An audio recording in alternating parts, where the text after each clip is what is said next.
and welcome to the Sisters of the Shire Podcast. I'm Abby, and today we are joined by, of course, my beautiful co-host Ashley, and we have a wonderful guest with us today. We are so excited to have Kaia Kay with us. Everybody say hello. Hello,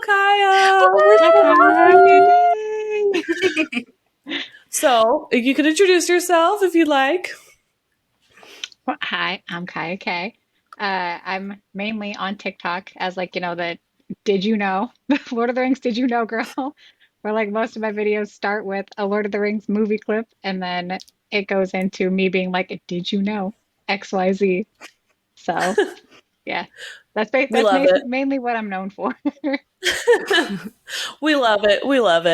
We're so happy that you joined us today, and we hope that we can have a really fun episode getting to know you better and also getting to maybe like pick your brain about some Tolkien things and be able to share your knowledge with our followers. So thank you for coming. Yay! Thank you for having me. So we're going to start off this episode with some, like I said before, get to know you questions, kind of talk about you and how you got into this world of Tolkien, and also like how you got into being kind of like a viral person in the world of Middle-earth of Tolkien realm. So we're going to start off. Ashley, you got some questions for us. I do. Are you ready? So I'm ready. I'm good. So, and it's funny how we say like how you got so into it. Cause like if I were to explain someone who wasn't in the Tolkien universe, like, oh my gosh, I am having an interview with Kaia Kay. They'd be like, cool. Who is that? And same with like Don Marshall and like, you know, all these other huge names in like the Tolkien world. They're like, Yeah. But in the Tolkien universe, you are big, girlfriend. And so how did you, what caused you to make your first viral video? I think I saw it the other day on your Instagram. You're like, this was the one, like that made me big. Yeah. So what was the thought process there? That was actually like me trying to pull a whole thing that my dad did so my dad introduced me to Tolkien. So I had sat down with my 5-year-old and I was like, we're going to try and watch Fellowship of the Ring. And so I found myself like every couple minutes being like, hey, buddy, did you know XYZ? And of course, he's 5. So he couldn't give a care at all. And I'm just like, Right. this would be a really good video. Like probably 10 people are going to see it, but it would still be funny. And I could say that I did it. And so then I like recorded the whole video that I did and I made like snippets of it. I think it was only like 40 seconds long. And then I uploaded it and it went nuts. Because then I remember the next day, me and my fiance were in the Walmart parking lot and I was like, babe, you will never guess how many views this video has. And she's like, well, what are you talking about? And I'm like, well, it's a Lord of the Rings video. And she's like, oh. And I'm like, what is that for? Cool. She's like, so you're going viral for being a nerd. And I'm like, yeah, it's great. Heck yes. You're like, yes. Yeah. If there's anything to any go other viral reason? for, being I think that's nerdy. a completely Yeah. yes. Yeah, I mean, like, I remember when I had first downloaded TikTok and I wanted to try being a content creator or whatever. And for a while, it was kind of like, the get ready with me stuff, the basic stuff that you see people do and like, go viral for. It wasn't working for me. But I was following a lot of the people in the Tolkien community. And I remember Don Marshall made a video and he was just like, find a niche, something that you really like, and then just make videos about it. And I was like, that's the exact video that I thought of whenever I was watching the movie with my son. And I was like, yeah, no, I'm gonna do it. I'm gonna try it. I'm gonna see where it goes. And then it got like 2 million views in 24 hours. Wow. That's amazing. Whoa. It's so funny that you started with the inspiration from your kid, because that's kind of how our podcast was born as well. I'm not sure how much you know about our origin story, but I was literally, I mean, we grew up together. We've always loved Lord of the Rings. We're cousins. We were like born during that perfect time where like Lord of the Rings was coming out and Harry Potter was coming out, and like it was Star Wars, like it was all just this beautiful nerdum universe that we grew up in. And then, you know, that kind of died off. We became moms and all that stuff. And my daughter was wanting to go to sleep, but she wanted me in the room with her. And so I'm like, I'm going to read her a book that I want to read. And how about the Silmarillion? Because that's a book I've always wanted to read, but never had the time to like sit down and read it. And it won't like keep her awake, you know, it won't like, you know, keep her active, and it'll just bore her to sleep. And then the more I read it, I'm like, oh my gosh, I really wish I had someone to bounce these ideas off of. And I'm like, who better than Abby? And so that's kind of how our podcast was born. So that's funny how the children in our lives. That's hilarious, because I like how I started, because I was like doing the absolute bare minimum, showing him the Fellowship of the Ring movie, and then you just chucked your kid into the deep end with the Silmarillion. She wasn't paying attention to it. She was like maybe 3 at the time. So I mean, but you start the book. I start to remember stuff. You start the book and you're like, and Lizzie, there will be a quiz at the end. Let's begin. Like, let's go. Take notes. Like, get your notebook, get your crayons, start writing. Yeah. Get your crayons. Yeah. All of these names and what they mean. Yeah. But it's funny though, because I've actually done the whole I've done the whole like, Lizzie, did you know, like during the movies exactly that you did? So I feel that on so many levels. But is your child susceptible to it? Sorry, is your child ahead, like, oh, Mom? Yeah. Does your child do that? Like, Mom, not Lord of the Rings again. Or is it like, yeah. Sometimes he'll like he'll listen to me ramble or whatever. It's something that he's starting to get into, but it's definitely one of more of those things where if he sees something Lord of the Rings, like he knows, he can point it out now, and then he'll be like, Mom, look, watch this. Because there'll be a whole bunch of times he'll be watching his tablet, and then it'll have something that references Lord of the Rings. And then he'll be like, Mom, come here, come watch this. And he's like, wait for it. And then the scene comes up, and it's like the most obscure little reference to Lord of the Rings. And he's like, see, it's Lord of the Rings. And I'm like, yeah, buddy. I've never felt more proud in my entire life. Yeah. It's just the sweetest thing. And it's even to the point where, like, last Halloween, me and my fiance were asking him, like, you know, what do you want to be for Halloween? And he's like, I want to be Sauron because Mommy likes Sauron. And I'm like, okay. I have to know, did he? That's amazing. Was he Sauron? Did he do it? No. He went. No, I was Sauron, but he went as Freddy Fazbear. Hey, so you know though. what? That's pretty cute. That's pretty cute. We had at my children's school, we just had a courageous book character day, and I was going in to do something else at the school, and I saw the kids walking out with all their fun costumes on, like they had, you know, like some were Harry Potter, some were Dog Man, and you know, stuff like that. But one kid in first grade was Frodo. I was like, I pointed him out. I'm like, oh, is that Frodo Baggins? And he looked at me like, you know who I am? I was like, yeah, I do. That's Frodo Baggins right there. And he's like, oh, it like made his day. I'm like, Angel. That's the cutest thing ever. It was pretty good. So cute, because you know none of his friends got the reference at all. Exactly. And then just seeing an adult get him, that probably made his whole day. He was like, oh. I'm like, I've done that at Halloween things to like the point of almost creepy. Like I'm that line of like, hey, like just a little too far. But just because I'm so excited that a younger generation thinks it's cool enough. You know what?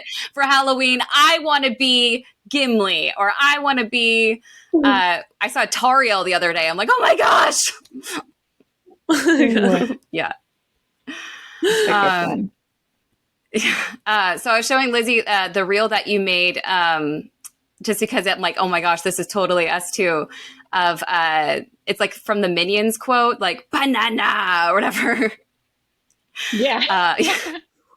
She thought that was so funny, but I'm like, but it's so true, Lizzie, because yeah, we'll do random things and she'd be like, yeah, because, you know, Mom, Galadriel's older than the moon. I'm like, that is right, girlfriend. Like,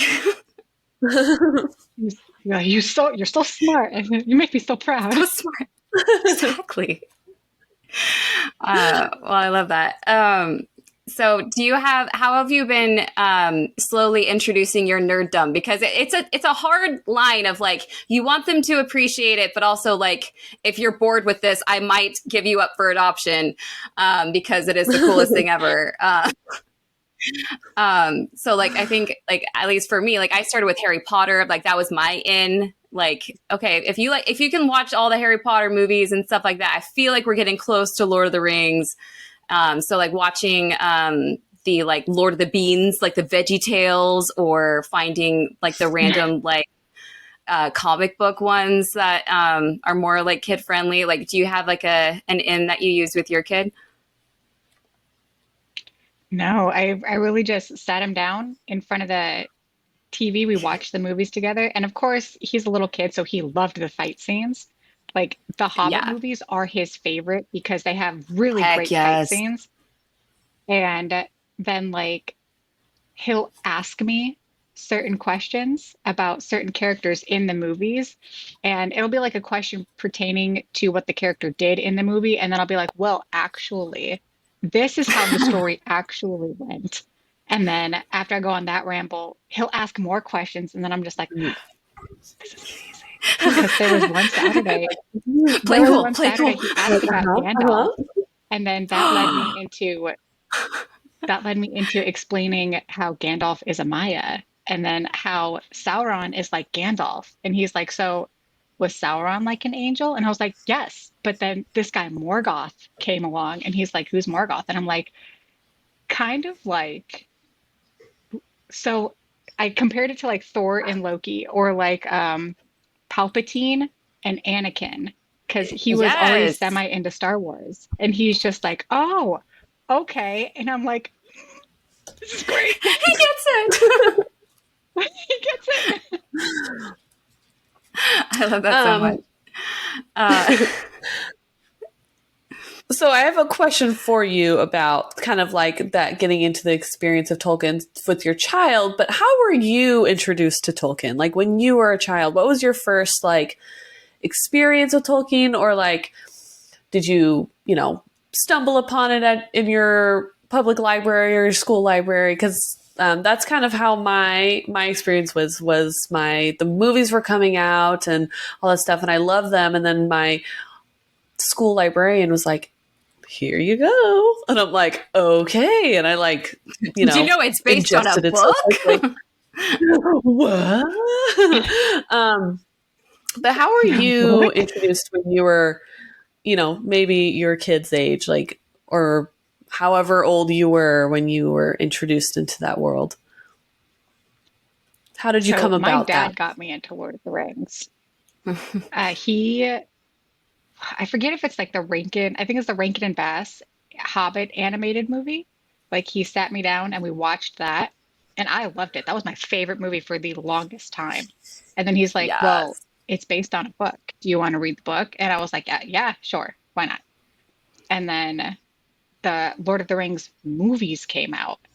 And I had no idea Lord of the Rings books even existed, but I was like 5, 6 when the first movie came out. And of course, we went to the premiere of every single one of them. And it wasn't until Midnight showings. Return of the King it wasn't until Return of the King where I remember, I don't know what it was, but I just fell head over heels for Legolas. And it wasn't until Return of the King that happened. You'd think it happened in the Fellowship. But then I was like, Two Towers. Is this like The Hobbit? Does this also have a book? And my dad was like, yes. And I was like, is he in this book? My dad is like, yes. And I'm like, amazing. Where is this book? And so then I read the book. How do I get him more? Exactly. Exactly. So, yeah. Thanks, my That's dad. amazing. Oh, that's great. That's awesome. So I when think it's you so were funny younger, that the Hobbit book was. Abby and I talk over each other all no, the time. go for it. It's a Go for problem it. we have. Anyway. I think it's so funny that the Hobbit book is so much older than like we realize, that our dads grew up with it. Because my dad did a similar thing where the movie started coming out, and I think we were just like wandering through Barnes and Noble, and he saw The Hobbit, and he's like, "Hey, I read this book when I was, younger. Did you know that this whole thing was based off of this one book?" And I'm like, "What?" And he's like, "Yeah, do you want to like read it or something?" And he's sure. But like the fact that he as a little kid might have read it, or, a younger man, I don't know. But it's so funny to me that was just like, oh, that old thing, that's coming back. It's so Such good. a mind warp. My dad go ahead, Abby. is not that way. So I said my dad was not that way at all. English is not his first language, and so he was not like big on stuff like that. So he, I had to come into it on my own, but I did it. So along those lines of getting into it when you were little and things like that, and coming into it again as an adult. I mean, I don't know if you were like us, where you kind of had like your teenage, maybe early 20s, where you loved it, but it wasn't, forefront of your brain as much. But what is your favorite memory, I would say, associated with either when you were a kid with Tolkien, or a memory that you have from like maybe from your going viral with all your videos? What's like a favorite memory that you can associate with Middle Earth and the world of Tolkien?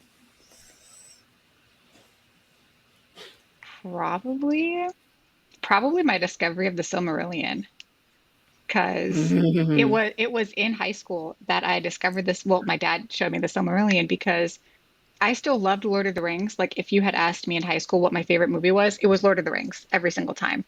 But it wasn't like something that I was reading as often as I do now. Right. But I was getting super into history. I was one of those little girls on the spectrum who was like obsessing over the Tudors and like medieval era. And my dad was just like, "Well, you still like Lord of the Rings, right?" And I was like, "Yeah." And he's like, "Well, you're really into history. If you still like Lord of the Rings, Tolkien wrote another book called the Silmarillion, and it's basically like a Middle Earth history book." And I was like, "Okay." And so then I tried reading it, and obviously it's a hard read. So then I did what my little ADHD brain does, and I'm just like, well, let me think of my favorite characters from the Lord of the Rings, and then I'll just go back to the index, and what my thought process is I would find a character that I absolutely loved, go to the index, find the first page they're mentioned on, go to that page, and then start from the beginning of that chapter, and then just read through and then do it again until I run out of page numbers. And so that's how I got through the Silmarillion the first time. And That is then amazing. I put it down. Yeah. And then I put it down, and I'm like, that was a lot, because it took me probably 6-9 months to get through. Oh, And yeah. then I think like a year later, I picked it back up, and I did it from the beginning, because I was like, I want to see if I can do this from the beginning. And I did, and it was amazing. And then my dad introduced me to the unfinished tales, and I'm like, okay, so I got to go through the Silmarillion thing again, where I went back to the index, I found the characters that I liked, and then I read the beginning of that chapter. And so, Yes. That is amazing. I never thought about doing it like that, but I like it, because it's more applicable to you, because it's more in your brain more. Yeah. And the way I see it with the Silmarillion, it's like a whole bunch of stories that you could really start from any chapter in the Silmarillion, Right. and it would eventually all piece back together. Just at least in the Valaquinta, like or in the Quinta Silmarillion, the Valaquinta and the Ainulindale, that stuff you can't read that and then just jump into the rest of it. So. Yeah. True. That's amazing. I love that. But I mean, that's not how my brain works. And so just hearing how you did it, I was like, my brain, it's melting. Oh no. like I don't know how that would work. I'm Need the context. our first season of our podcast was all the Silmarillion, and now we're in the Unfinished Tales. And so it's kind of nice doing it in a way where like the Unfinished Tales, I'm like, oh yeah, I remember that. But this is giving me a little bit more context of like understanding the full picture of like getting it all in my brain. But yeah, like we say in our podcast, this is not an easy book. It is basically a history textbook, like you were talking about. And it's also worded in a way where I make the joke of like, did you really have to say it like that? Could we like maybe made a little easier? Did we have to add like 10 words to that sentence that did not need to be there? Like, it's a little intense, but that's crazy. I'm how more you got surprised through with it. the amount of corrections word suggests. Yeah. Perhaps. I love that. Speaking of characters, because you were talking about that's how you got through the Silmarillion. We've got some questions about characters. I'll ask some and then Ashley will, but we have to know. This is a favorite question of ours. Which character, and it could be out of the Silmarillion, it could be Hobbit and Lord of the Rings, but which character do you want to be, but which character are you actually more like? So. Interesting. That's a very good question. That's a very good question. I feel like it's a differentiation, right? Because like probably, yeah. That's such a hard question. I already thought of one for you, but I can't remember her name exactly. Oh man, that's gonna bother me. I'd say if I want to be one, probably Galadriel. Probably her. But the one I probably am most like, yeah. The one that I'm probably most like, and it has to be in the Silmarillion. No, it could be any legendary. Any Tolkien. Tolkien. I really want to say that I'm probably more like Éowyn, but really, I'm probably more. So there's this. Have you guys read the Lost Tales, the book of the Lost Tales? Not yet. We're getting there, but I understand the concept of it. So there is two named Maya that aren't in the canon lore, I guess. They weren't put into the Silmarillion. They were back when it was like a draft. But Dave the Noldo reminded me of her because I used to love her. But her name is called, I think it's Messiah. I don't know. Okay. But she has a brother named Makar. And they are, I don't want to call them violent, but their first answer to anything is fighting. And they live in Valinor, a little ways away from the halls of Mandos. And literally their hall is like a giant fighting rink. Like Tolkien will go there to fight, but he won't hang out. He won't like stay there for long periods of time because they are absolutely insufferable. And none of the Valar will go and hang out with them either because all they want to do is fight. And I'm like, yeah, that if like I'm typically calm in a situation, but when I get pissed off, like when like you do my friend wrong or you go after my kid, it's immediate, like, starting the engines, like I'm coming after you. Yeah. So, and even that's like amazing. Even online when people want to be like a smart, want to be mean or vulgar or just weird in the comments, my first reaction is to embarrass them or start fighting.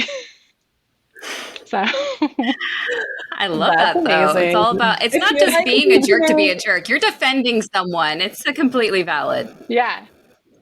Yeah. I feel like we need to make like merch or something that has them on it, or like their name or something that's like so and so. What was it? What was her name?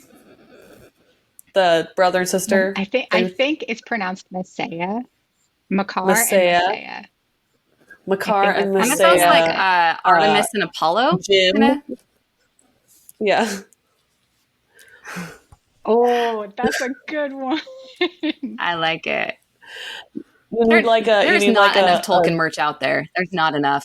like a fun like they're like they have like a UFC like fighting gym, but it's like just their like logo of them. Yes. That would be really good. Yes. Well, That's thanks so for funny. like jumping in with an answer that taught us something cool. We didn't know that. I didn't know Yeah, that. for So, sure.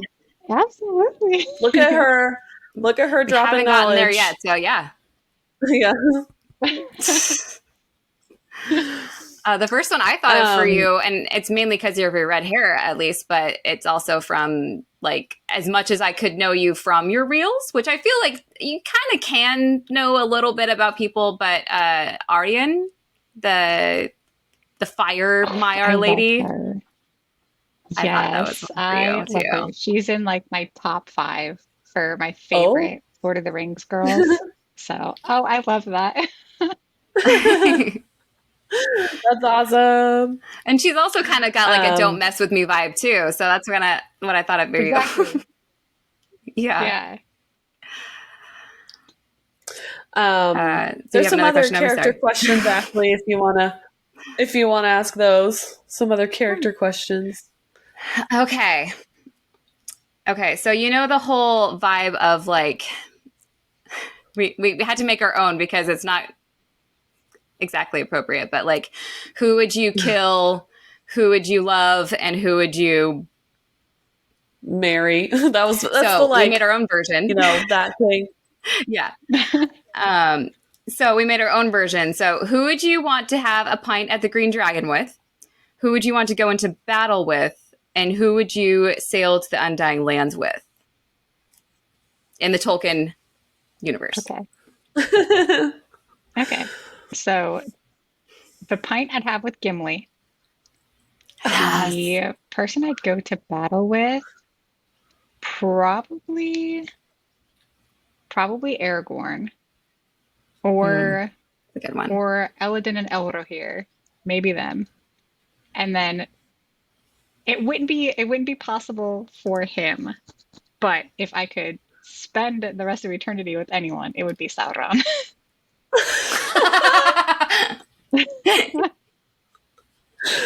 So He like, makes a Ashley. comeback. So would you want him still evil, though, is my question. I could fix him.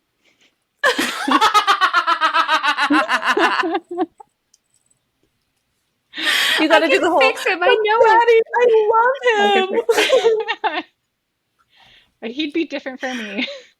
Yes. I could fix him. So Oh I'm my gosh. curious, just Top answer. while we're talking about Sauron, that's a strong answer. What did you think of Rings of Power Sauron? What did you think of that version of him? Which one? Which one? Which one? Which one? Because yeah, Halbrand and Anatar are very different. You're right. So I guess Okay. Halbrand. Halbrand, they did a really good job on making him like that narcissistic type of evil. I don't know if it was the way for everyone else, but like at the beginning, whenever he meets Galadriel and he's like the tides of fate are flowing, I'm like, that's Sauron. And then you Disa knew. comes in and I'm like, early. I had an inkling, but then I saw Disa and I was like, maybe she's Sauron. So it went back and forth, and then when they did the whole reveal, I was like, "Ah, I knew it, and that reveal was so good, so good. I loved it. So well done. Yeah, And The what do you fact think that of all of I was these really happy with him. Tolkien nerds that knew so much were still surprised was like I mean, Yeah. kudos to the story people there. Yeah, they did. They So did what do you think of like, Anatar then? Yeah. I loved Anatar. Oh my God, I loved Anatar. I was so happy that they were able to include him. And oh my God, when I tell you, when they did the name drop for Anatar and they did the whole big reveal, I was like, oh my God, they're going to do it. And I was on the edge of my seat up until he was like, when Celebrimbor was like, "What am I to call you?" and he just says Anatar, I was screaming because I was like, "Oh my God, they were able to use the name." He said it. He said it. Exactly. I was so excited, and like I did a review of the trailer, and when they showed like blonde Charlie Vickers, I was like, they got Anatar. They're going to be able to do Anatar. He But then said I the was pretty like, version. It has are to be they going to be? Anatar. Yeah, but I was like, are they going to be able to do the name? Because the name is only mentioned in the Silmarillion. They don't have rights to the Silmarillion. And then Right. when they did it, I was like, I was screaming. I was screaming. I was so excited.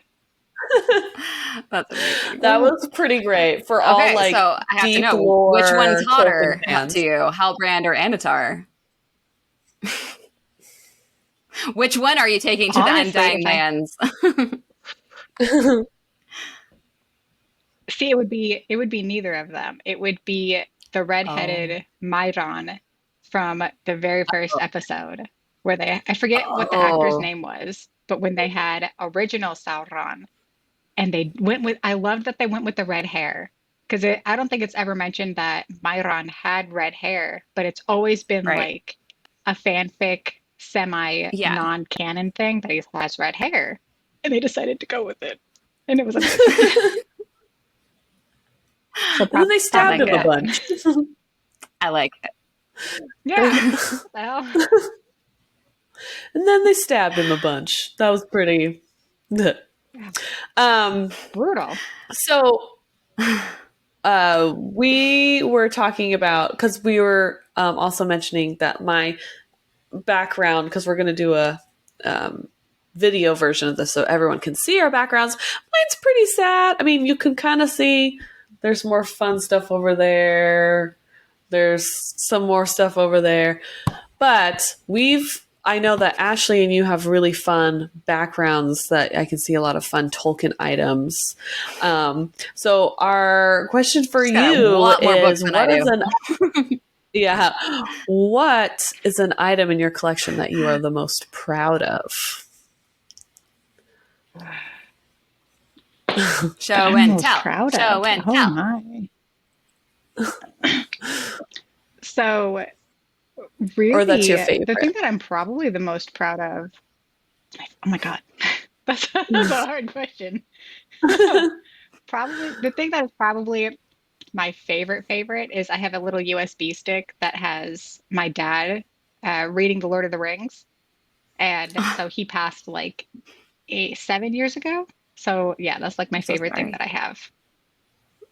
Oh, That is It's okay. you priceless. can't top That that. is You can't top amazing. that. Yeah.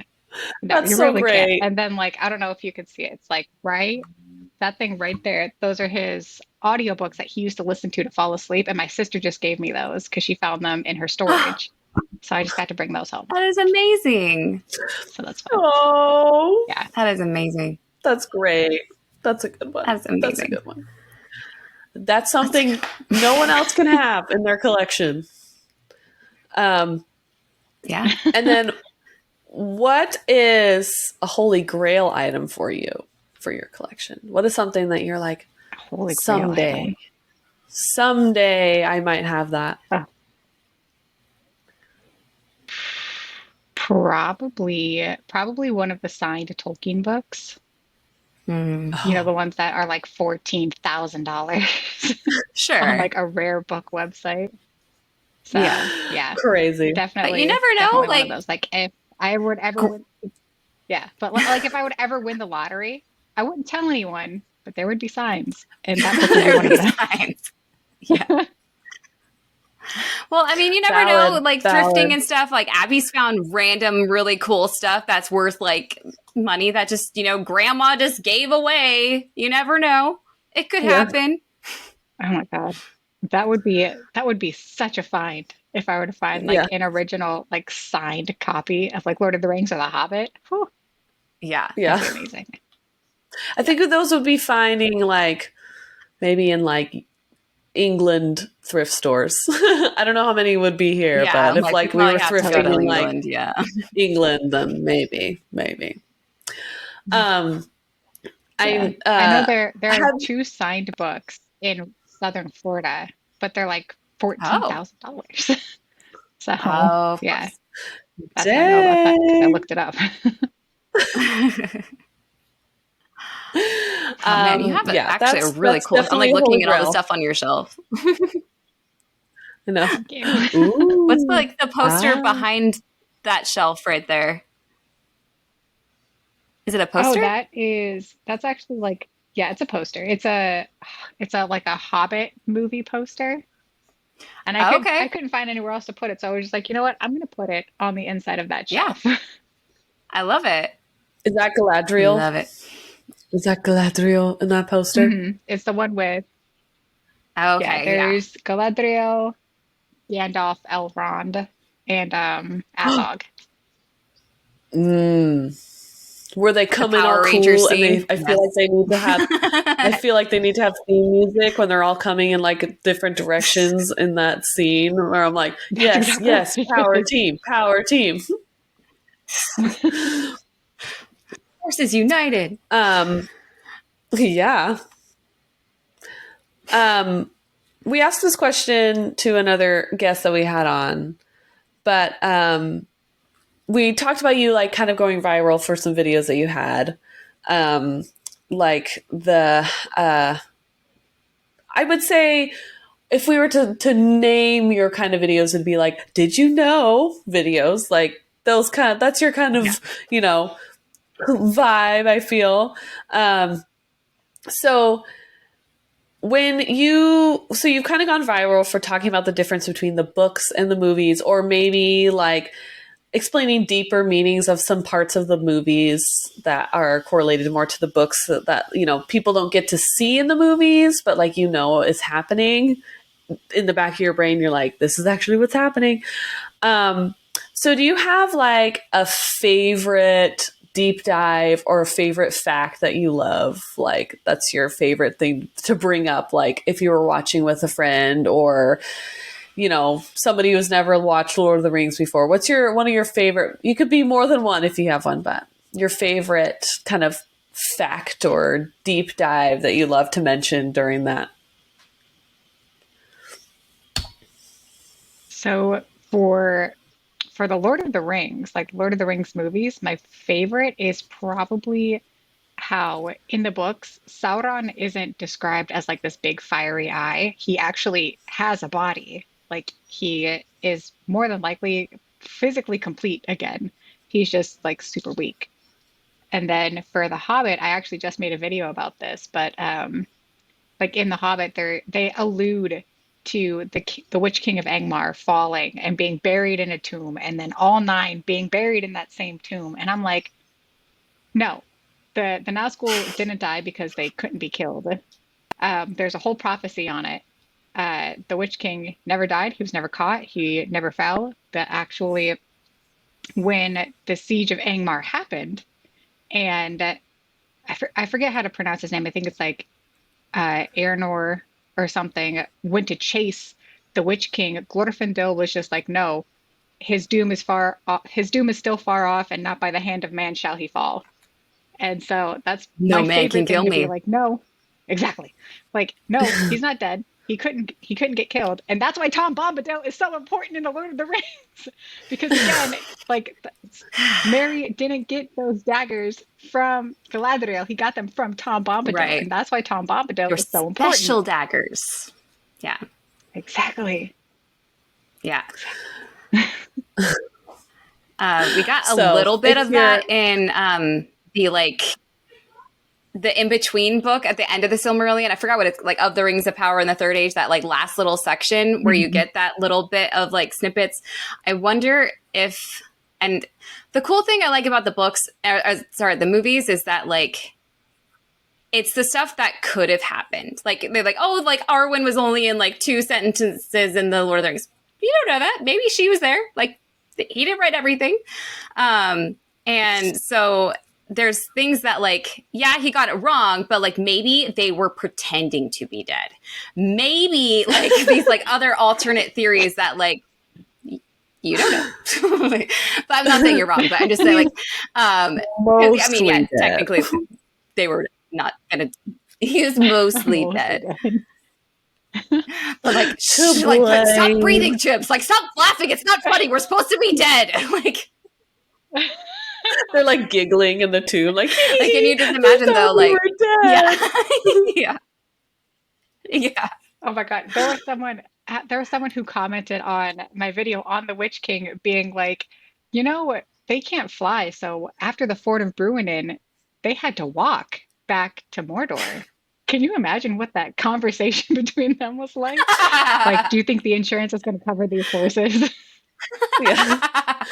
Like, I love that so much. You think they got does anybody got good snacks? Gas station snacks? Anyone? No? Ah, man. Well, like I told you not to go in that ravine. Yeah. I love to think about like hypotheticals. Yeah. Like, what was that conversation like? I know. We love humanizing like some characters that don't get a lot of backstory or a lot of like page time, as we call it.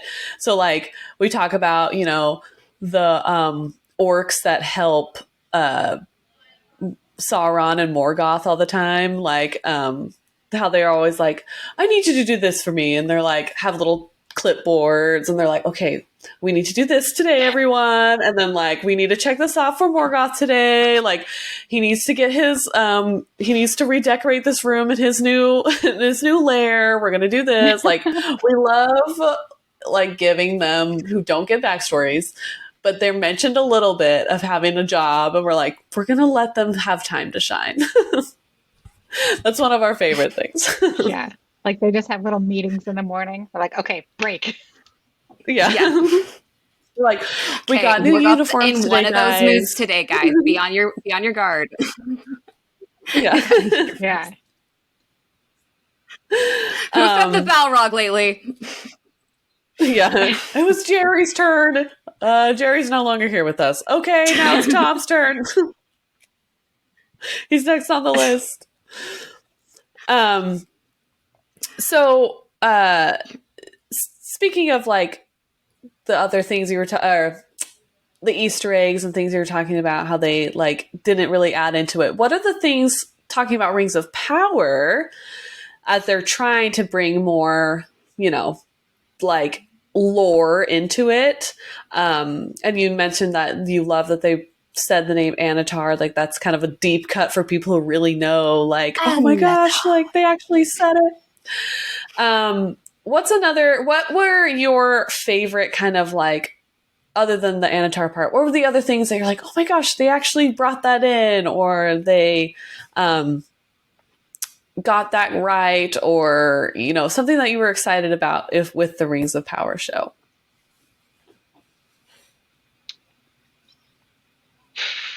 Something like off the top of my head, something that comes to mind about it is like, there's like the costume design for Galadriel when they were going, it's in the second season.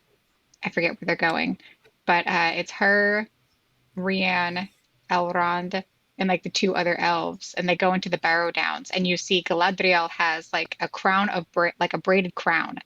And in the books, it said that whenever she does athletic feats, she would always wear her hair in a braided crown. And when I saw that, I was like, oh, amazing! I love that. They included it. They did it right. Wow. See, your brain is amazing. Yay! You can remember all these tiny little details and be so excited and be like, they remember that. And to me, I'm like, her hair looks great. Like, no correlation in my brain of like how they did. Like, wow, you got an amazing brain. Yeah, no, I'm very jealous. It's great. Are there any What other were you gonna things you say? love, like the Tom Bombadil scenes, or anything like that you really enjoyed? Some oh no, that name lost in my brain. Oh no, the island. Give us clues. The island city. The Numenor. island city. Numenor. Yeah. Anything like that you were like, So like with Numenor and Tom Bombadil, I was actually really disappointed. It wasn't. Oh. It See, this wasn't is what we like to how I hear saw your too. facial I thought expression it when was she gonna said Tom be, Bombadil. 'cause- Yeah, and I was not happy with him because they just made him so ominous and melodramatic, and like he pushed Gandalf to make his choice, and that's not what Tom Bombadil does. It's not what he's about. He like gives you riddles until you figure it out on your own. You make the choice. He doesn't do anything other than like, make you question it. That's about it. And they just made him too dark and like too worrisome when in the books he's the complete opposite. He's just like, well, I was here before everything else was, and I'll be here when everything else isn't. So this is your problem. You got to figure this out. It ain't on me. So, and I feel like they could have made him like a little more jolly in his singing, Whimsical. because he would only sing like, yeah, whimsical, because they had him singing like an old man in his garden when really he should be skipping like a gnome. So Yeah, Doesn't he have yellow boots that's on or true. something? I wanted to see those. Like, Mhm. wee, like him like being all you see happy. They were his yellow boots yellow-ish. in one scene. Yeah. Yeah, they were Yeah. yellow-ish, and they're only in one scene. Come on, the yellow Um, boots. Yeah. It's funny. Did you ever listen to the audiobook versions of the Lord of the Rings? Yes. Okay, so that guy singing the Tom Bombadil song, it gets stuck in your head like immediately. Like I see your point. Like that didn't happen with the Rings of Power version of Tom Bombadil. Like it just wasn't quite as whimsical, as jolly. I feel like they had some of his like cryptic kind of messing with you vibe when he's like, "Are you here with someone?" He's like, I'm here with you. Like that. I felt like they got that part right. I thought that part was very like on point for him. But yeah, the jolly, the whimsical, he was a little too serious. I could definitely see that. I agree. Yeah. And we love opinions on both sides. It doesn't but I always think- have to be good opinions. It can be like, Yes. I had some thoughts on this, and that's okay. We like it all. Yeah. And also we have some thoughts of like, really? Did that really have to do that? Or like, ooh, in the Rings of Power. So it's all good. But I just look at it and say, it's all so beautiful. I like looking at it with my eyes. It is.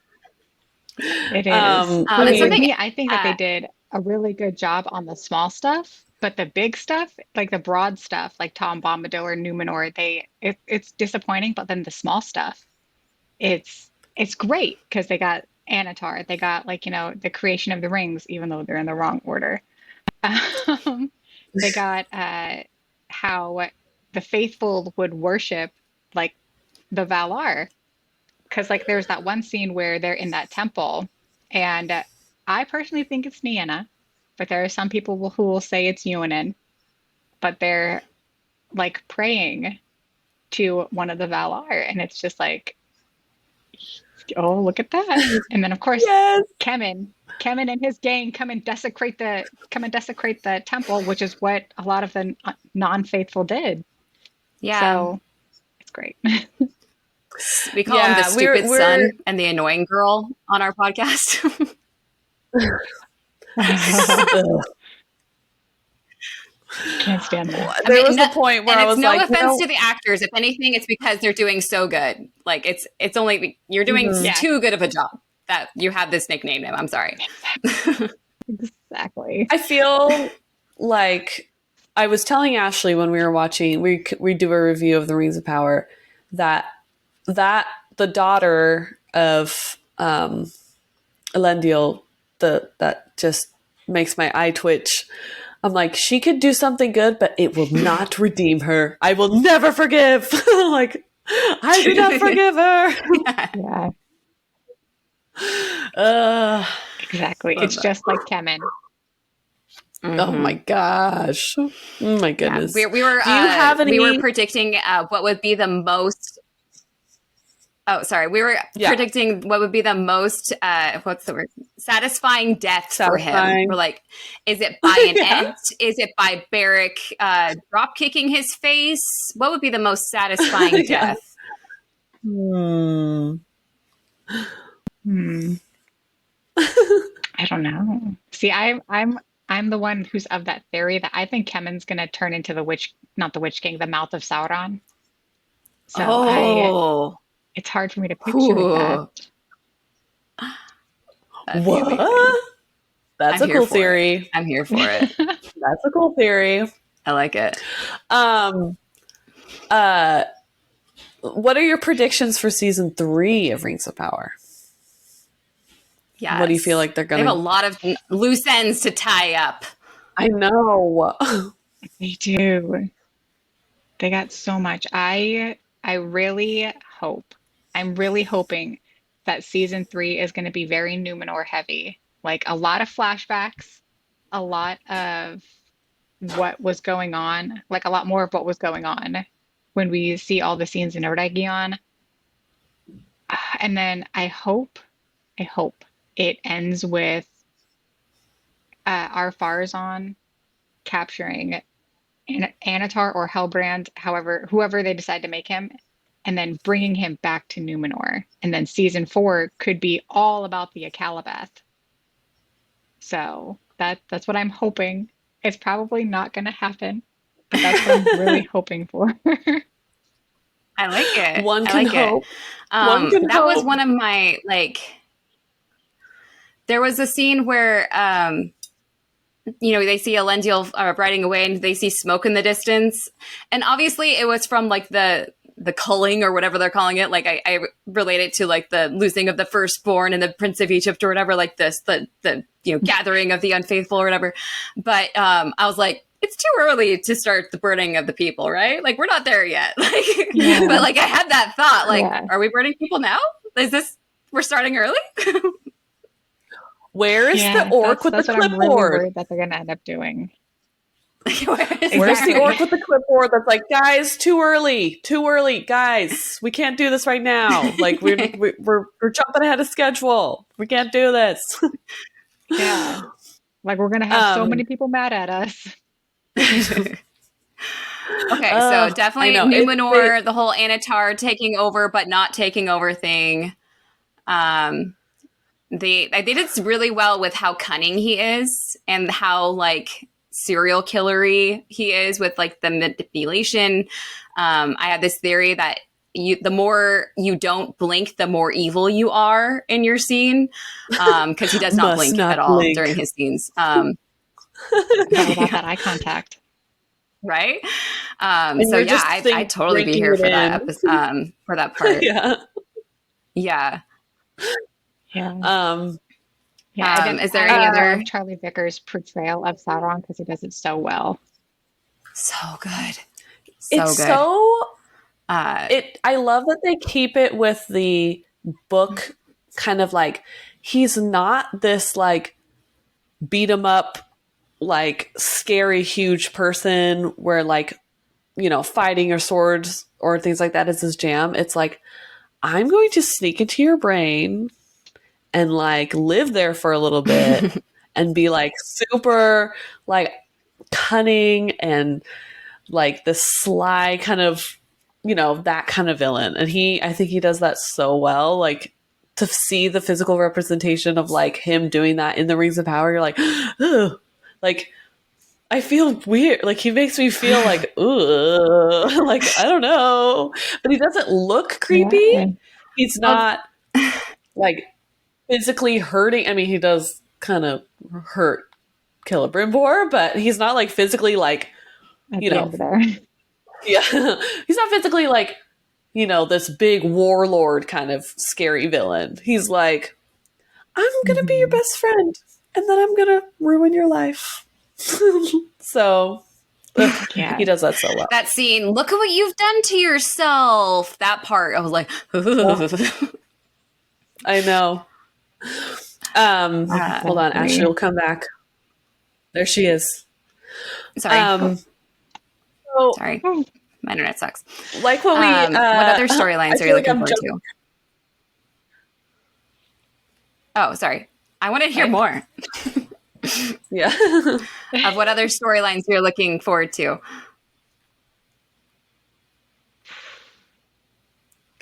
I'm definitely looking forward to the elves and then the founding of Rivendell.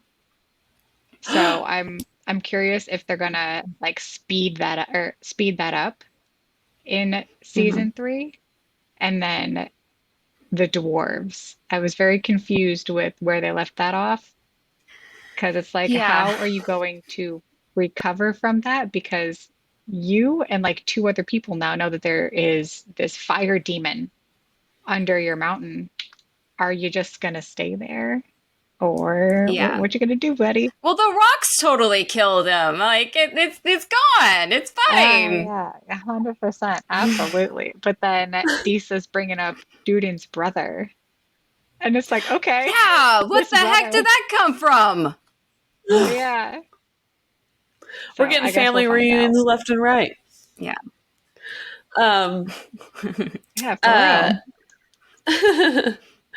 um, speaking of characters that you don't know, like what's going to happen to them, if you could bring back one character from any of the books who you felt maybe was wronged in their death, I've got a few of those in my brain. Or who's the one character that had died maybe too early or something like that you're like, I would bring them back. I don't know about too early because he was around for quite a bit. Probably either Finrod or Fingolfin. Okay. Yes. So yeah, We definitely. literally Yes, one call of them. Captain Captain Balerian in our podcast because we feel like he's the Captain America of the Yes. group. Yeah. But you can Captain America, it's Captain Balerian. So 100% agree. and then It's so we said true. Do you Fëanor was feel- Tony Stark. We had like names for everyone. Yeah. Oh my God, Lord of the Rings Adventures. Yes.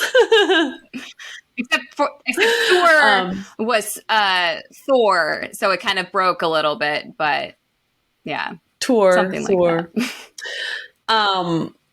Yeah. We were talking about that.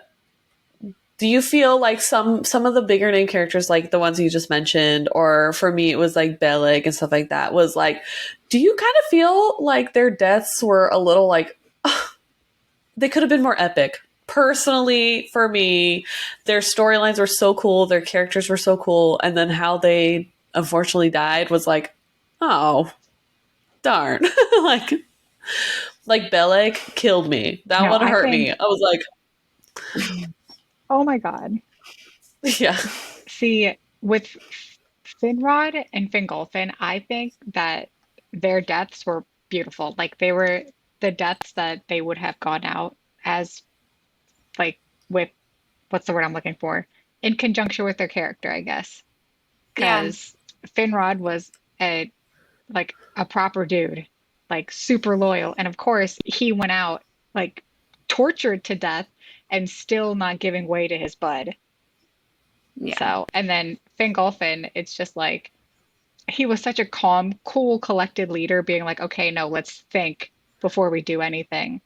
And then out of just pure anger, he challenges Morgoth because he's just like, I am so pissed off. Like, I'm just over it, man. Like, take me out. Yeah. I love. But he got that toe there's some stabbing. really- Got that toe stabbing. I will Yeah, give you a limp for the rest of your Yeah. life. Yeah. And I like, a love scar across those- the face. It's great. those artist renditions of like giant Morgoth and like a teeny tiny little guy and like his little glowing armor. It's like, I can do it. Yeah. I love that they depict it that way. It's probably the proportions are way wrong, but I'm like, I love that. He's like, I can do it. And it's like a tiny little like Or it's just have like you with ever- the renditions of Erendiel going against Ancalagon, and it's just like this giant Yes. dragon, like this tiny little light that's just going for this dragon's chest. Mm-hmm. I always love compare them those. like They he make me Prince laugh. Eric to Ursula, but Yeah. Yeah. have you ever heard that song? I forgot what it's who sang it, but it's very like I don't know how to else to explain it, but it's supposed to be like the rap battle between Finrod and Sauron. I always get it stuck in my head, but I freaking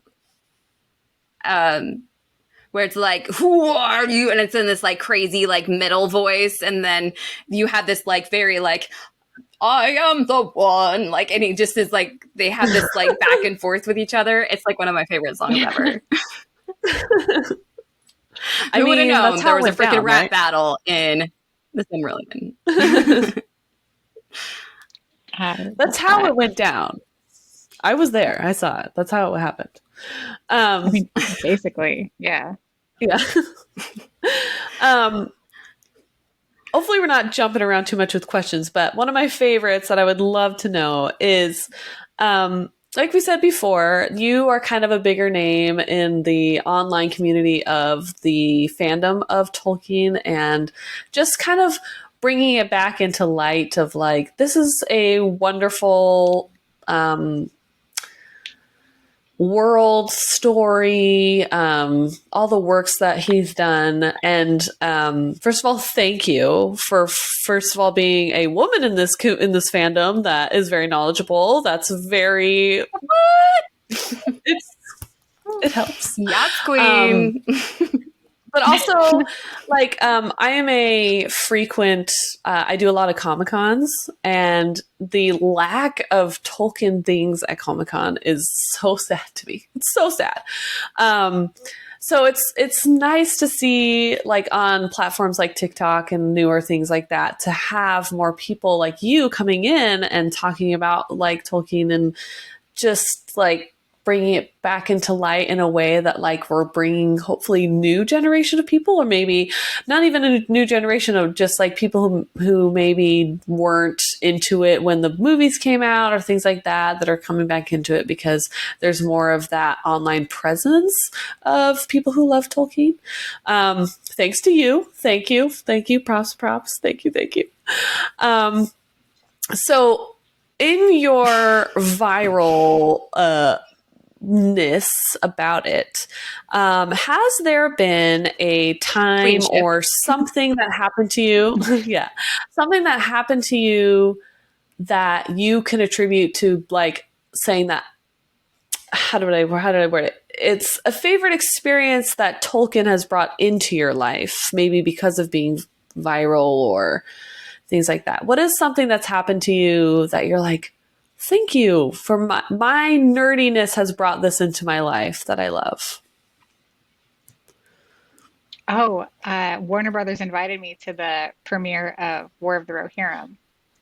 That was so fun, because That like looked this amazing. big company like was just like this girl, and they invited me to the New York City Comic Con, and then they invited me over to London for the premiere. And we got to do so many cool things. And at the end of that trip, we got to go to Hever Castle. And like me and Anne Boleyn, we're like this. And that was the place where she grew up. And I was just like, all because I decided to be a nerd on the internet, I got to do this. And it was amazing. And I got to have a little conversation with Philippa Boyens, and we got to meet Peter Jackson. And it was crazy. That sounds amazing. What? Interesting. You like Anne. Oh my gosh. Tells a lot about you. Yeah. That's so cool. I can't even fathom even getting to that level of doing those amazing things. So that's pretty awesome that you got to do those like once in a lifetime things. That's so cool. We were talking to Don the other day, and he was saying that like when he got to do some big things like this, like he couldn't contain his nerdiness. He tried to be cool, but he was like, I can't. And he like became this like huge dork about it. And he's like, I'm like, you know what? I can't blame you. I'd probably do the same thing. I'd probably try to be cool. But then like, you just can't handle it. It's just so exciting. Yeah. It's crazy. Well, that's, like, and yeah, with all the that's stuff that awesome. he has done, it's like it never gets old for him because we were hanging out in London and we just kept looking at each other like, what is life? What are we doing? Like, all because we're little nerds on the internet. Like, we get to do this cool stuff. Like, what is happening right now? That's And what's amazing. cool is I was going to say this when Abby was talking about your viral queenship. Like, you know, Abby and I have always been nerds, but not in a time where being a nerd was cool, if that makes any sense. Like, I feel like it's gotten better over the years, but like you and, you know, people like you have just kind of like, you know what? You're among friends and it's okay. Bring out the nerd, bring out like, you know, it's okay. And, you know, kudos for you for like, you know, paving the path, you know. Thank you. Thank you. And like I said love before, it. it's nice to have someone who's open to talking about it, especially being a female in this kind of fandom. Sometimes there's some people who aren't so fun to talk to about things. And it's just, No, you're not very at all.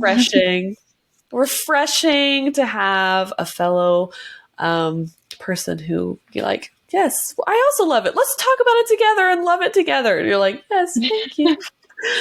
And a mom too. And yeah, and a mom, Yeah. nerdy mom. I was telling, or I talked about it on our podcast, that I am a little slower into it because my children are, I have an 11, a 9-year-old, and a 3-year-old. And so the spanning of like, we read all The Hobbit and we stopped The Hobbit and then watched the movie, read the book, stopped, watched the movie, where it kind of like broke up. And it's hard to like try to get into it while also like my 3-year-old doesn't really enjoy looking at the orcs. And then like my 9-year-old is also like, and then I'm like, okay, I'm trying to like hit all the points of like enjoying it. And I'm also like, don't get scared of it. So I'm not, I haven't done my motherly nerd duty yet to really get them like solidified, but we're getting in there. I'm getting there. It's hard. So we are going to get into the speed round conspiracy theories. And I feel like your brain is so big that you can crush this. Okay? Heck yes. So, Ashley, are you looking at the email that I sent you that has all of them on there? I am. Yep. Because the first one on the list is my one that I really love talking about, actually, because it makes no sense to me. And I need a better reason. And I need someone else to theorize a better reason because it makes no sense. So to not make this go on for another few hours, the speed round conspiracy theory is you've got a quick Fine. like few minutes to give your thoughts on this topic that we also are like not confused, but we're just like, let's gather as much information about this because we don't have every answer for it. So we want your input. So in a speed round thing, okay, Ashley, she's got the first question. Okay. If I say the Stone of Erech, what are your thoughts? Because I I freaking do not understand this freaking huge boulder that they had to bring from Numenor and just like, we're just going to put it here. Like, I can't imagine the guys that like were told we have to do what now? Why? Why would we do that? Like, thoughts. I think it was kind of not really treated like one of the Palantir, but also treated like one of the Palantir, where they had to bring it. It was one of the heirlooms that they brought over, and it was obviously so important that they, made an oath on it. But yeah, I think it was. I really don't know. I think it's just one of those things where Tolkien took inspiration from what's that stone called? The stone that goes under the coronation chair for Scoon? Yeah, that. I think it was just like pulling inspiration from that almost. I don't know. I've never given it much thought. That My one, theory when we were is doing that part in the Silmarillion, I was like, but why? My theory is that he wrote it on a napkin. He's like, I'm going to add it in. And then one of his kids used the napkin, and he's like, where did that? Yep, you know what? Never mind. That's all we're getting. That's all we're getting out of that one. Yeah. Okay. Good answer. Next. Where are those blue wizards, those darn blue wizards, and what are they up to? Go. Oh, well, I mean, I obviously think they went south, like it was said, and then just didn't return. I think that they probably got into some, like, I don't want to say evil, but like they probably got too concerned with the things that the men were doing, and in a way probably did aid in the Haradrim going and enlisting in Sauron's defenses, because it is said that Gandalf is the only one that stayed true to his path as to why this Istari were sent over to Middle Earth. So they didn't get up to any good. I can't imagine they were doing they were just doing wizard things in the desert like Radagast is doing in the forest. So right.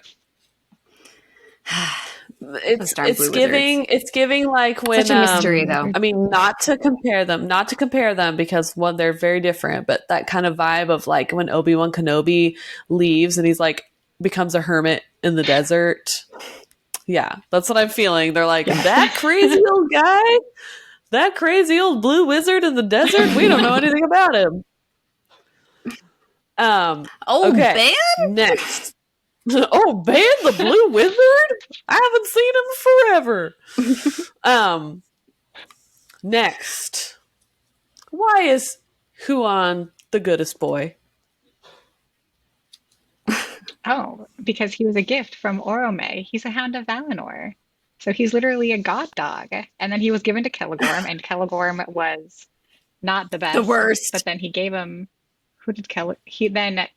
Huan went and started, I don't want to say started living with a better owner, because he was technically still Celegorm's whenever he just kind of skedaddled and started following Luthien.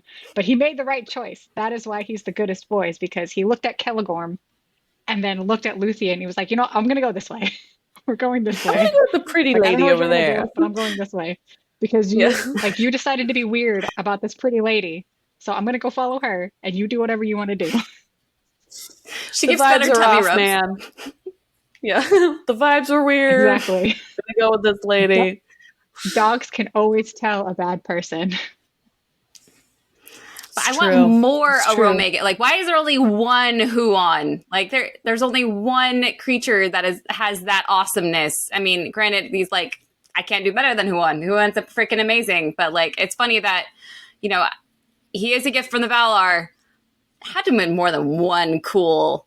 What other cool Orome or Huans did we not get to meet? I wish we could have. That's all I'm saying. There's probably just a whole bunch of another litter of Huans in Valinor. Yes! And they're probably just like, what happened to Huan? And they're like, oh, he was given to that one guy in Middle Earth. So.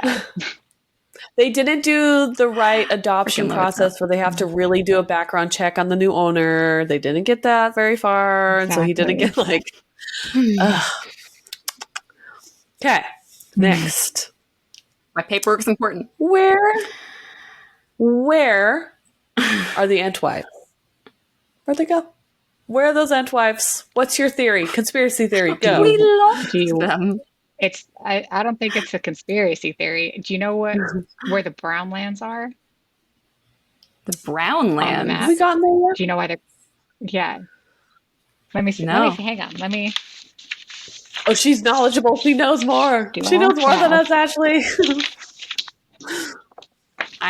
No, She's I- pulling I'm out not surprised by this. maps She's on pulling my out floor. ancient scrolls. I have maps on my floor. Hang on. Ah, where are they at?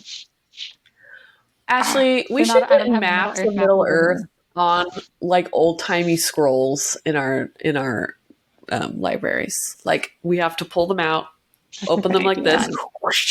this. But there's this area in Middle Earth called the Brownlands, and the reason that they're the Brownlands is because Sauron burnt all of it. All of it was on fire, and nothing has ever grown there since. And that it's theorized that that's where the Entwives went. And so the reason we can't find them anymore is because there is none. Because they're just Wait, so they were there trash now. before it became brown, or after it became brown? Before, and then the burning of them made them the Brownlands. No, I'm not okay. too sad. I'm not okay with that. I don't like it. Too sad. Too sad. Hold on. Too we have- sad. Yeah. Go out there. Sorry, I have a tiny person. No, Nope. go out there. Get your glasses.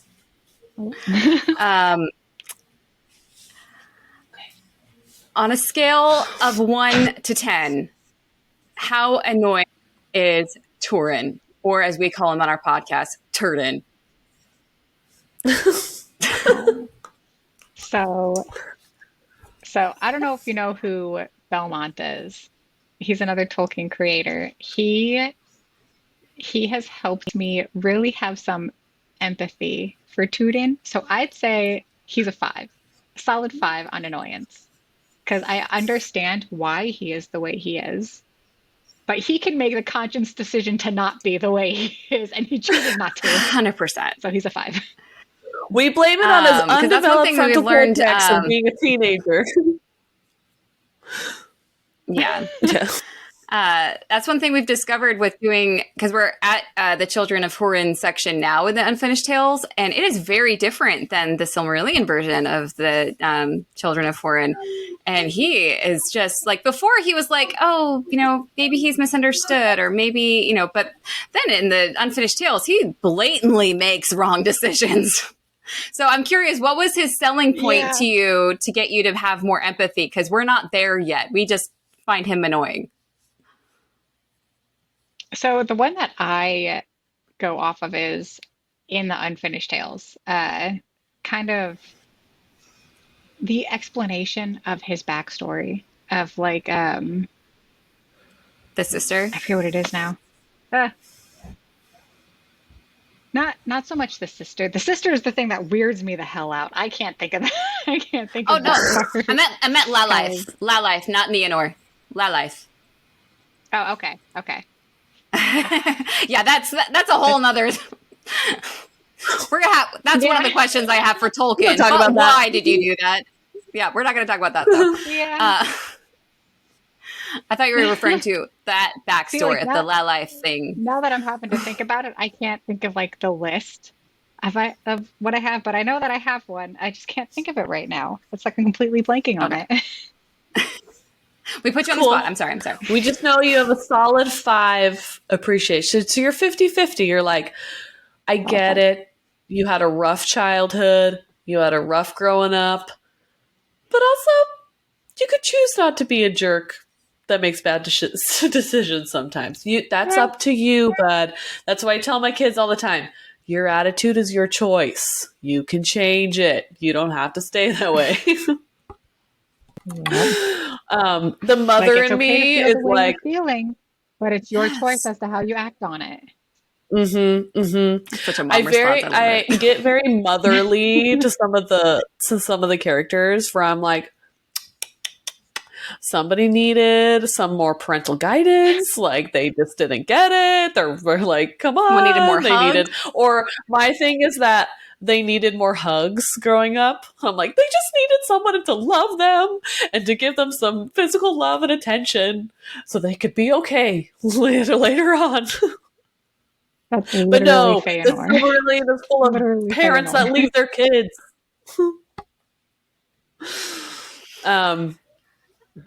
We have a Yes. whole thing about Arendil being the worst husband ever because like he gets all the fame for like, you know, going to the Valar and, you know, killing in Calagon, but like, can you imagine him as a husband or a father? He was like the worst. Like, oh, I love you, but you know what? That sea, it's so much prettier than you, so I'm gonna go do that instead. Bye. Like, Yeah. bye. I just like. Yeah, Owen was a real ride or die. Like, she, you know what? Yeah. She had to deal That with was her man. Yeah. That was her man. It's like that Dr. Phil thing where it's like, take a look at the screen. Is that your man? That's my man. That's my man right there. That was very much her. Next speed round. How unfair was Beleg's death? Got thoughts? very unfair. Very unfair. I think his death is probably one of the most unfair because it's like you're doing all you can for your boy, and then understandably, he's like, you know, absolutely delusional, but still you stab your best friend. Like, come on, man. That's just Mhm. Beleg deserved so much more. Can you imagine the look of like confusion in Beleg's eyes? Like, what's happening? Like, The look of what? betrayal. I can't. I Yeah. can't. It's so bad. I'm not sure. We talked about it on our podcast, but I found this Instagram meme a while ago about someone writing over the text in the book when Hedwig dies in Harry Potter. And it's like, and she got up and flew away and came back, you know, when all this crap was over with, or something like that. Like it, you know, so like an alternative ending. And so I was like, you know what, I'm going to do that for Beleg. And I came up with one with the help of some robots, and Beleg actually he got stabbed, but he like fell off a cliff, and then, you know, he kind of Aragorned and went down the stream, and then he got separated, and then like it just like went off. I'm like, because he deserves so much better. He wasn't supposed to die. He deserved a hero's death. He did. He did. Okay. And the last one, Ashley. The last speed conspiracy. Okay,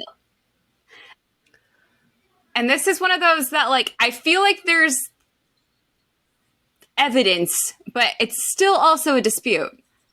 Who came first? The Ents, the dwarves, or Tom Bombadil? Tom Bombadil. Right? Because he said he was there before there were stars in the sky, meaning that he was there before the elves awoke, and the elves and the Ents awoke at the same time. So, but technically the dwarves were made first then. No, the dwarves were made last because Eru made the elves and the men, and then like, you know, put them to sleep, put them in Middle Earth or whatever, and then Aule made the dwarves, and they were technically awake first, but they weren't. That part though, they weren't conscious. They didn't have. They didn't. But the have, awaking like, part, I'm like, I feel like it almost counted. No, because they didn't have free will. Only Eru could get that. Okay, if that makes sense. That's fair. So then Eru took them and then put them to sleep, and then the elves were awoken first, and then men, and then the dwarves.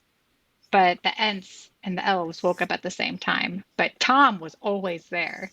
Like before the sun Okay. and the moon, before the stars, he was always there. He was there when Right. Middle Earth was dark, meaning there was probably only light in Valinor. Right. That's my Yeah. thought. Okay. I like that argument though, that the arrow hadn't given them life. I like that argument. I like that. See, I'm very logical. I can be like in the fantasy universe, but I feel like you still have to obey the rules, if that makes any sense. Like you can make the rules, but I just want you to obey the Mhm. rules. So I like that rule. I like it. I could go by that. So that's I the like it. end of our speed round conspiracy theories.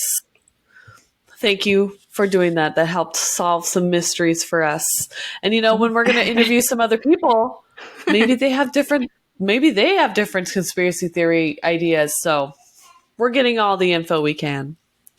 So as our last question, yes, our last question that we are asking all of our guests is, if you could maybe sit on a park bench with Mr. Tolkien for about 5 minutes, maybe 10 minutes, what would you tell him or ask him or things like that? What would you say to him if you got that precious few minutes with him on a lovely park on a park bench?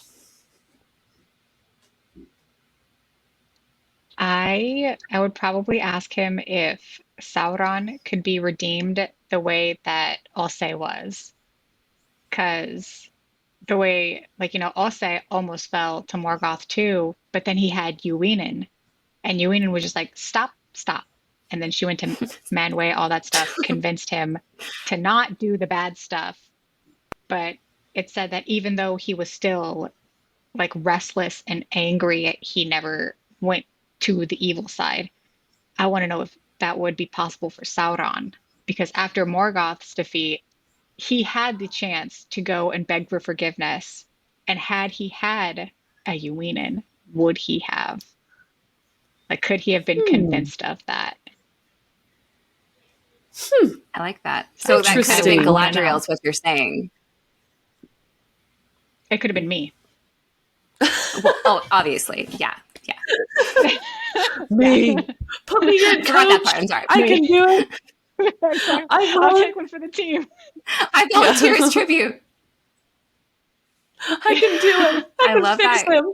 I love that. I love that art. Have you seen that artwork of I don't know, everyone has like a different pronunciation of, I call her Unan in my brain because I can't say it how you say it. But it's like Osei is like, tossing the waves, and then like she just grabs his face and kisses him, and all of a sudden like everything calms. That's like one of my favorite. It's like a little cartoonish thing, but I'm like, that's so perfect though. Like, because I feel like there's some guys that just need the girl to like calm it down. Yeah. Like, you just need that partner in your life that's like, calm down. Well, that's an interesting answer. We asked this of everyone, and everyone's will be different, and that one was awesome.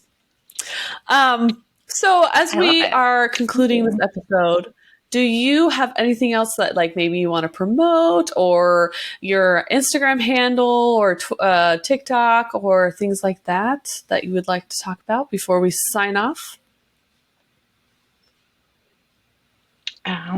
Well, I'm obviously on TikTok as the Kaia Kay S, and then I'm on Instagram as Kaia Kay with 2 Y's, so it's like Kayy. And then I just started a Substack, so that's something. And nice. I don't want to say it's like a read-along type thing. It's like an unofficial read-along where I'm currently going through the Fellowship of the Ring and writing down all the unhinged thoughts or just the ADHD rambles that I would normally do either in annotating my books or in the notes app, but I'm sharing them with everyone. So I'm kind of hoping that that'll be like a good like a non-intimidating for people to start reading the books and like, chapter by chapter sharing their thoughts with me on the weird that's going on in Middle Earth. So there's that.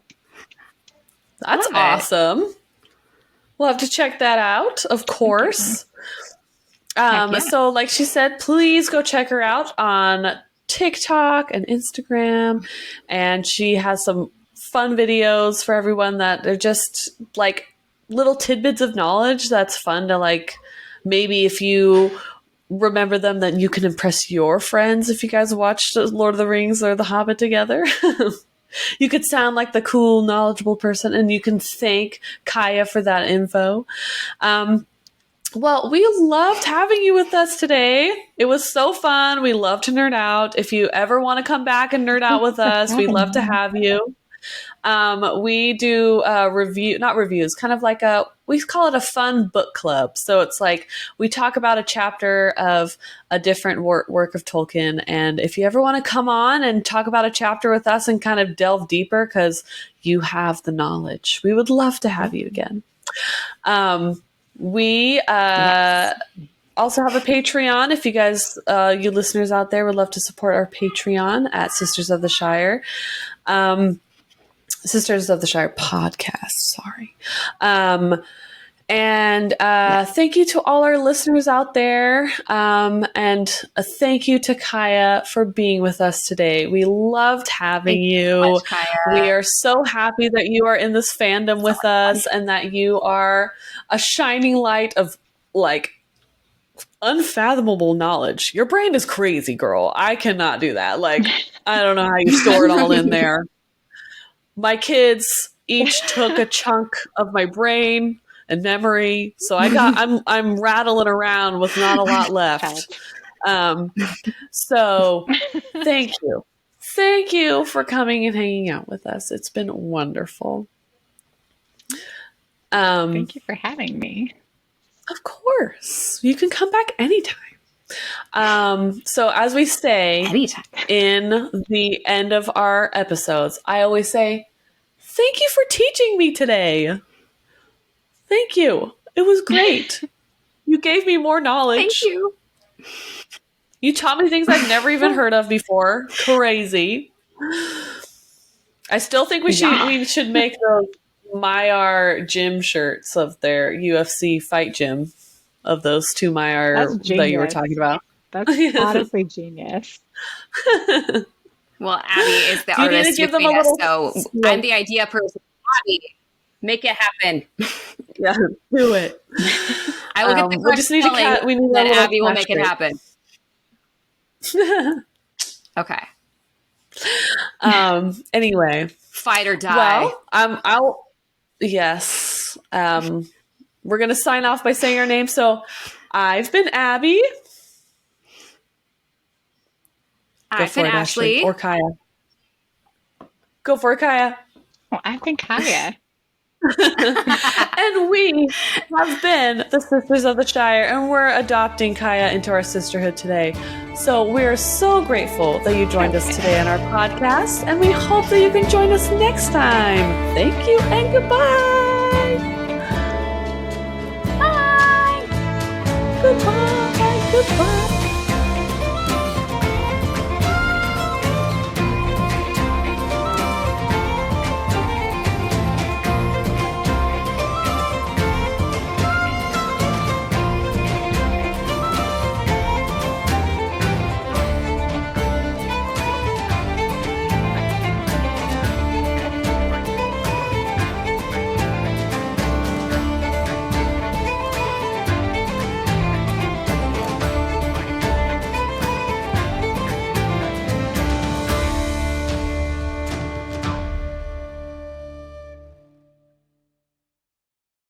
Thank you for teaching me a day.